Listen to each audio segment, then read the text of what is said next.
Howdy. This is Steve Schlissel with the Retort for the New York Times, and some praise for the Wall Street Journal, finally, on August 26th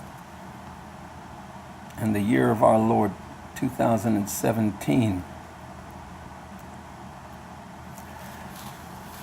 My ongoing, abiding concern is that it remains relatively largely unnoticed that there has been a change of religions in America. That change is becoming firmer, will not be shaken loose, will not be restored. We won't have a restoration of Christianity anytime soon. We're entering a dark period, and it's likely to last a very long time and get considerably darker. And it's incumbent upon every Christian leader who's not finding his head buried in the sand and just singing, Jesus loves me, this I know, to prepare his people for the days ahead, the likelihood of what we'll encounter, because it doesn't take a genius to guess, it doesn't take a prophet. You simply have to open your eyes, read, and understand. Now, the most important factor in reading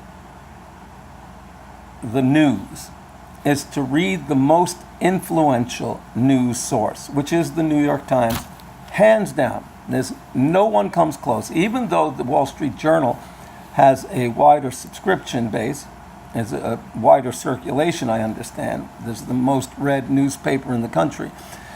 The actual news, and that's the most influential, is the Times, not only for its excellent writing overall, and when I say excellent writing, I mean its grammar and precision on occasion, but its presuppositions are horrid, evil, and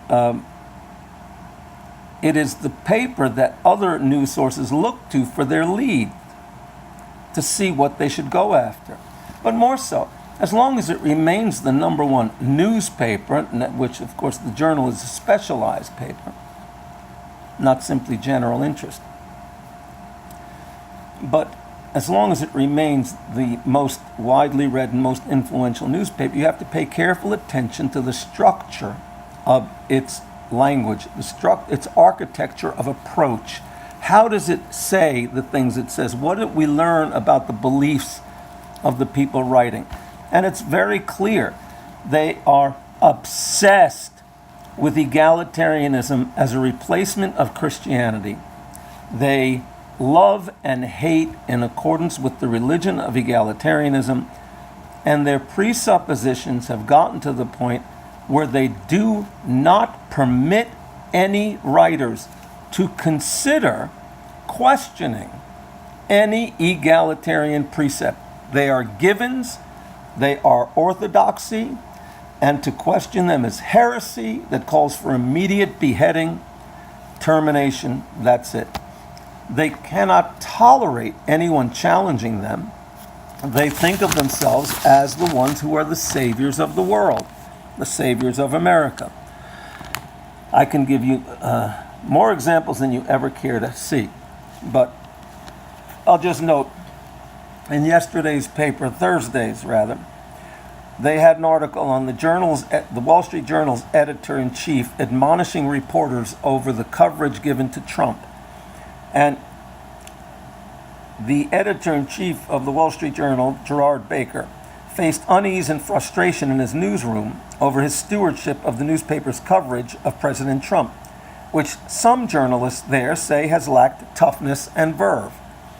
Now, the spin is that the editor-in-chief is at odds with the newsroom, the reporters. But that could be a lie.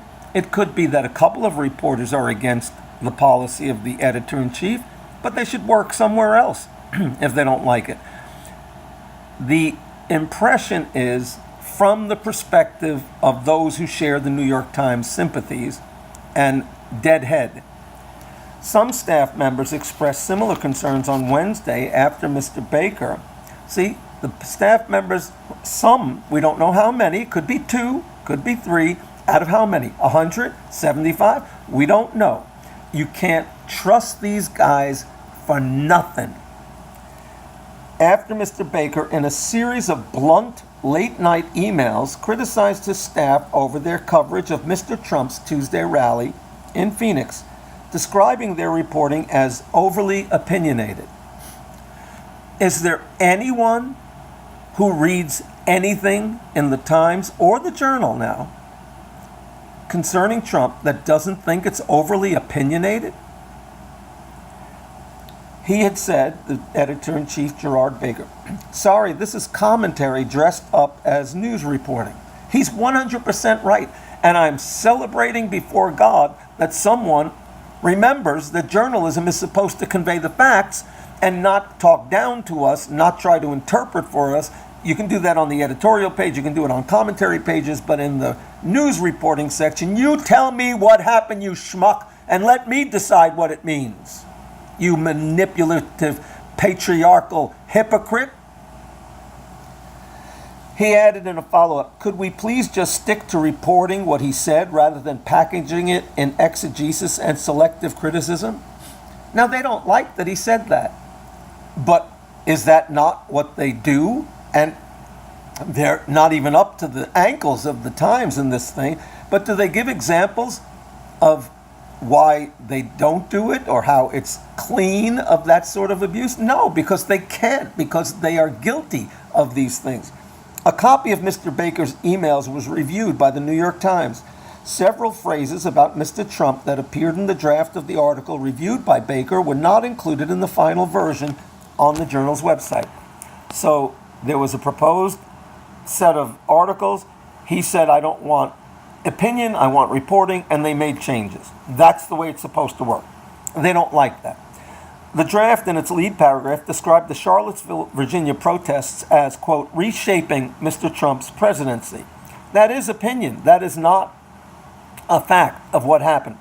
That mention was removed. The draft also described Mr. Trump's Phoenix speech as, quote, an off-script return to campaign form. That's their opinion, in which the president pivoted away from remarks a day earlier in which he had solemnly called for unity. So the Times is setting them up as suddenly his call for unity is important to them. Ha, ha, ha, ha, ha. And they want to compare it and say that he deviated from that. But that language doesn't appear in the final version. Contacted about the emails on Wednesday, a Journal spokeswoman wrote, the Wall Street Journal has a clear separation between news and opinion. The Times doesn't. As always, the key priority is to focus reporting on facts and avoid opinions seeping into news coverage. Hallelujah! May they do an ever better job, more diligent. Now, in February, Baker fielded a tough question at an all-hands staff meeting about whether the newspaper's reporting on Trump was too soft. Baker denied it and suggested that other papers had abandoned their objectivity about the president. If anything is clearer on God's earth, I don't know what it is. The newspapers in general have gone daft. And it's not Trump's problem. He has a problem articulating his problems, but that he has a problem with the media as being biased, unfaithful, unpatriotic, unconcerned if they create a war, actually seeking to provoke a war. He's right. He encouraged journalists unhappy with the Journal's coverage to seek employment elsewhere. Hallelujah once again. Now, there's where they go with the story. They didn't get their way yet, you see, so they want to slander this guy. They want to tarnish him because he's not yielding to their demand to be militantly anti-Trump. So listen to what they do with the story from this point and tell me what place this has in a factual reporting. Apprehensiveness in the newsroom has persisted. Do you have a survey? Do you tell us how many are there and how many are disgruntled? No. This month, Politico obtained and published a transcript of a White House interview with Mr. Trump conducted by Mr. Baker, that's the chief at the Journal, and several Journal reporters and editors. Unusually for an editor-in-chief, Baker took a leading role in the interview and made small talk with Mr. Trump about travel and playing golf. Why are they telling you this? They're suggesting this big mouth who wants objectivity is really a shill for Trump. You see, because he went with his buddies from the Journal and he actually took part in the interview, which is not standard. Well, it's not standard to put opinion into fact-based reporting, but that's what the Times does in every single piece. So this guy, it doesn't say he did anything wrong. All it says is he made small talk with Trump. Now they're building it up and they want you to say, aha, that's what they have in every one of their devious, filthy, stinking, corrupt, polluted articles. When Ivanka Trump, the president's oldest daughter, walked into the Oval Office, Mr. Baker told her, according to the transcript, "It was nice to see you out in Southampton a couple weeks ago," apparently referring to a party that the two had attended. Well, why not just ask him if it was referring to a party? And if you don't get an answer, then don't put it in at all. But no, they have a reason to put it in. Why do they want to put this in? Because they want to make it seem like his warning to his staff is not based upon reporting standards, but upon personal bias, which is exactly the case with them. But anti-Trump and anti-conservative and anti-Republican hatred and anti-God hatred and anti-Christian hatred for the Times is normal. They don't recognize that. That's not something they have to explain. That's normal. That's why if you're conservative, you can be an ultra, you can be an extremist. If you're a liberal, you're simply progressive. Progressive is nice, it's good. Progresso, ragioni sono buoni. Last paragraph. The Wall Street Journal is owned by the media magnate Rupert Murdoch. What is the relevance of that? What does it tell you about their reporting standards and whether they are honest and fair? Nothing. Who speaks regularly with Mr. Trump and recently dined with the president at the White House. What place does that tidbit have in this story? It's innuendo. They want to create a paced-up job to smear this guy, to say he's nothing but a shill who works for Murdoch and carries out Murdoch's agenda as if they don't carry out Schlesinger's and all these other communists and so on. The agenda at the Times and the Boston Globe and the Washington Post, they're also neutral, right? They're not religious. Well, the point is innuendo and slander. That's what they do. They don't report, they don't tell the truth. But the fact that they write like this and continue to get away with it means that they have taught a generation to listen for this sound. They are resonating with somebody. They are resonating with many. And those who don't resonate with them don't understand them. It's like jokes that they don't get. That's just one little piece. I'll give you from Friday's paper. I'll give you another example. Friday's paper is here. Listen to this lead story above the fold, right columns. Affirmative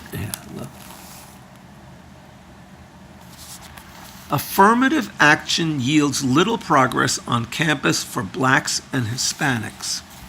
Okay, let's switch this thing around. Can we do that? And I don't think so. I just have to turn it now. Look. So you see this? After 35 years, racial gaps widen at top U.S. colleges, an analysis shows. Now, for those who are such loyal devotees of science, who believe that science defeats Christianity, they only don't believe because science says don't believe. Science is atheistic. Science knows that there is no God. Science knows that morals are garbage and relative and you can make your own and do whatever you want. Science knows that if you say you're a woman when you're a man, then you're a woman. Science knows. This is all science. Now suddenly they say 35 years of affirmative action and various programs to increase minority representation at colleges, at the top colleges, has failed. So scientifically, what is worthy of hypothesizing?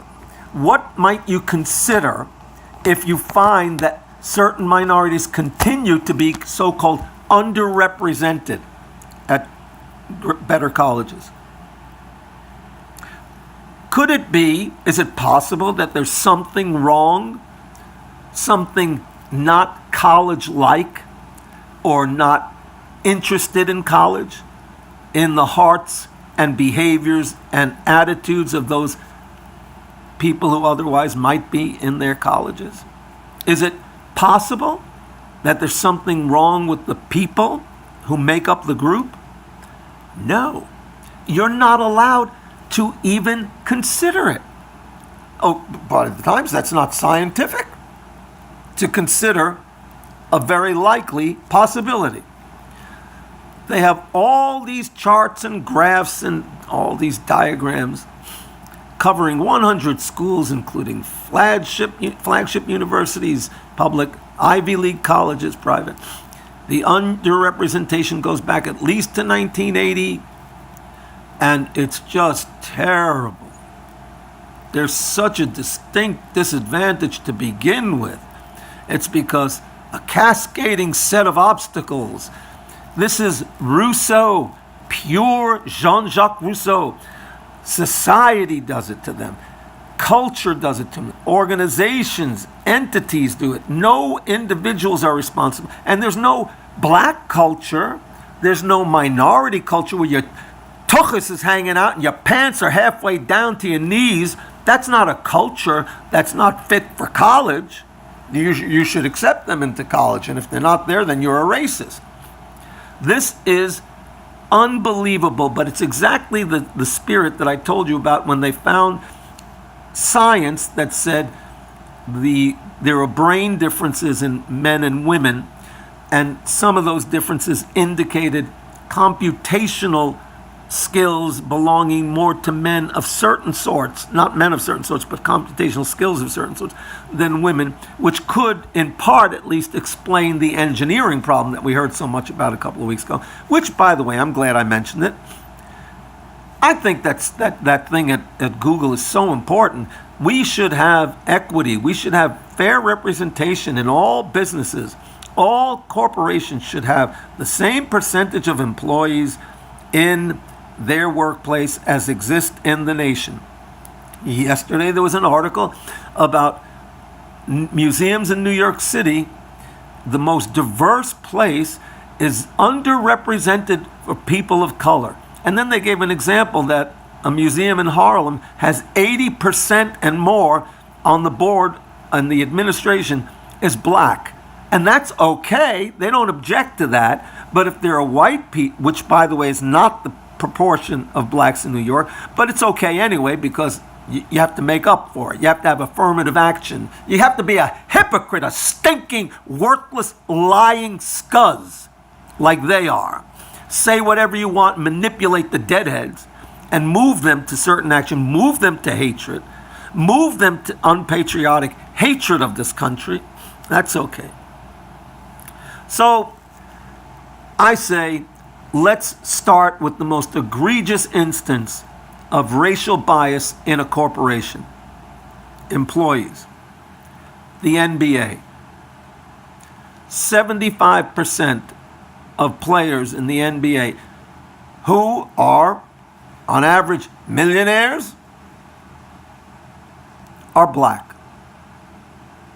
And this has not changed. There's been no substantive change in years. Why aren't they bitching about that? Why aren't they talking about whether there is a biological reason for this disparity? Is this just pure racism? Or is it never racism if it's reversed? Come on. Every time somebody says about workplace discrimination and the numbers and the hiring, I want you to say, NBA, NBA. And I don't mean National Biscuits of America. All right. Next. you can't read anything and just get along and have a nice day with these dogs everywhere. I'll tell you. What was it, page?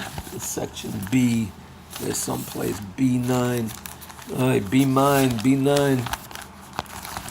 Too much to take. Oh, I read that one to you. Everything that here it was. Now, target practice. Trump's latest attack on journalism has a particularly ugly edge. Does Trump attack journalism or journalists who distort and pervert the subject and who insert their opinion, beginning, middle, and end, and look to twist the truth and twist minds? That's true. Now, he may not say it well. That's fine, too.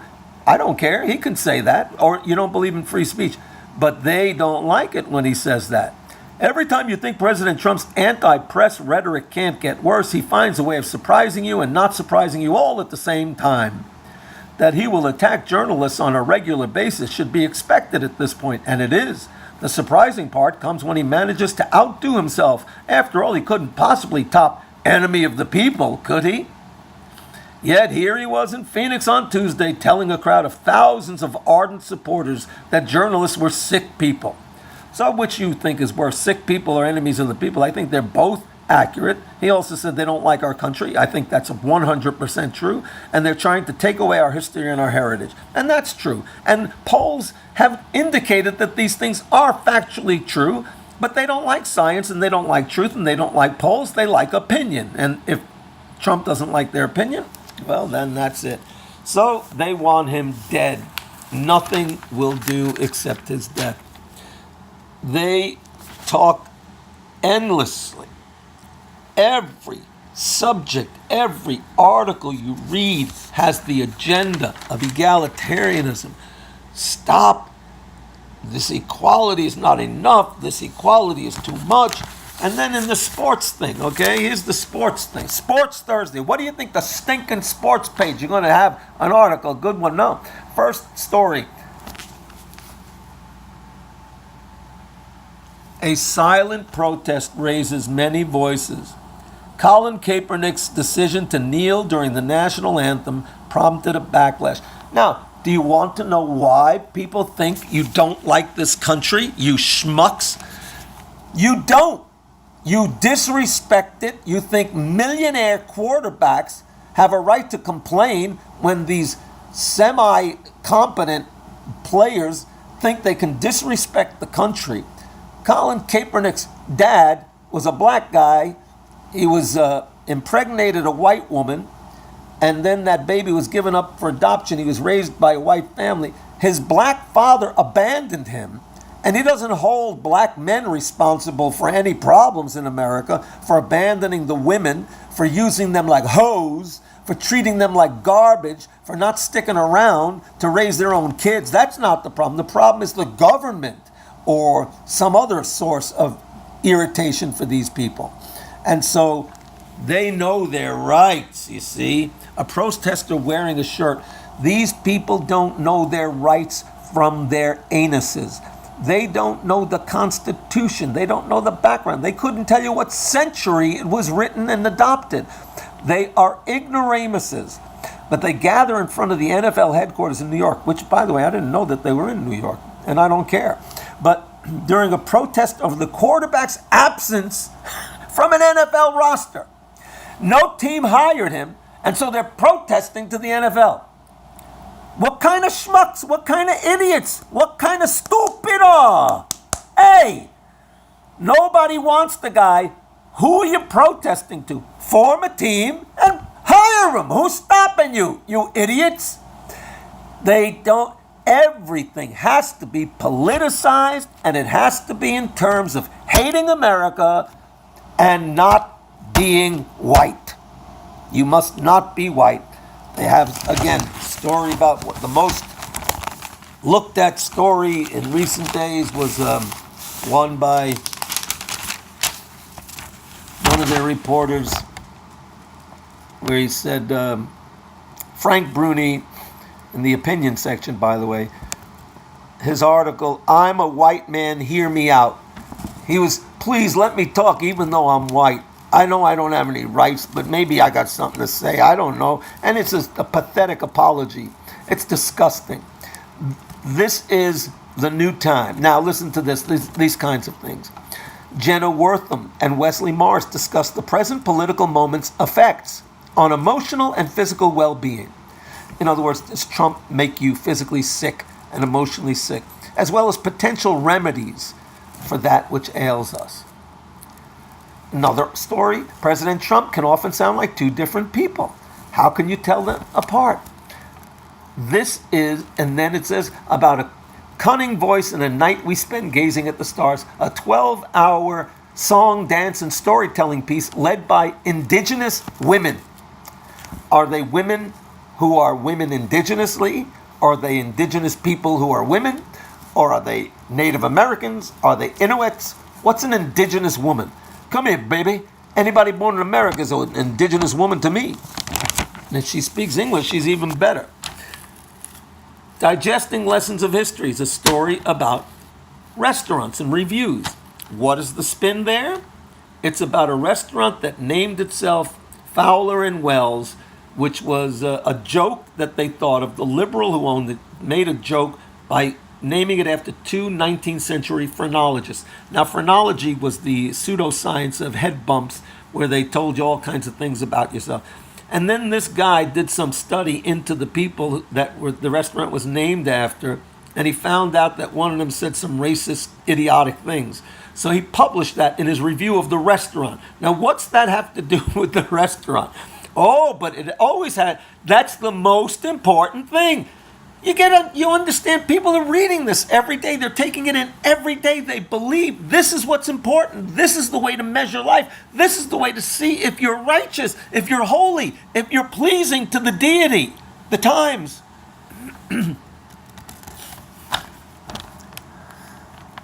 Oh. Here's another story. The use of the phallus as a religious symbol in Bhutan can be traced, Bhutan is something in Italian too, to the divine madman, a lama active in the 15th and 16th centuries who subdued women and demons alike with his heightened spirituality and what legend called his flaming thunderbolt of wisdom. Now, in this paper, then, there's a story about phalluses in Bhutan, a backward country that's being visited by a few jerks. And they're seeing that phalluses or penises are painted everywhere and worn around the neck as jewelry and generally adored. And let me tell you, this is the entryway for widespread public exposure. Everyone will be exposed to penises. We're going to have a phallic culture very soon because of the pagan religion that has been adopted by the times and its fellow sincere adherents. This stuff is gone, sick, dead, outrageous, and what you are reading every day and what millions of others are reading every day. I want to talk to you sometime about the engagement with reading. It's a power negotiation. You yield to the writer when you read. You're giving something to him. I know you're supposed to say to her or him or her, but I don't care. You're yielding something to him, to the writer. And in that negotiation, if you're not keenly aware of what you are giving up and making it temporary so that you can recover your senses when you get to the end of the story, then you're just going to drift and assume over time the presuppositions of the writers. And I'm showing you their presuppositions. It says, front page, struggle to hunt elusive killer as syphilis surges across nation. And what is it about? Is it about immorality and how these people who have advocated for sex education in the earliest grades and for homosex and every other perversion, and homosex is special sex so that you can have it when you're 7, but other sex you got to wait till you're teenage. Every kind of cockamamie, lying, hypocritical thing is them. But they never admit responsibility for anything. No, it's only because of drug addiction and gangs. That's why we have syphilis. Yeah, I guess Nietzsche must have been an addicted drug addict, a gang member, right? I mean, this is crazy stuff. You can't get the truth out of these guys if you choke them in a place where you're bludgeoning them. Say, tell the truth or I'll kill you. They would die because they don't know the truth. They couldn't tell you because they don't know it. Jesus Christ is the way, the truth, and the life. And he's the beginning of all wisdom. And the fear of him is the only way to come by wisdom. Take it from me. That's a retort you can live with.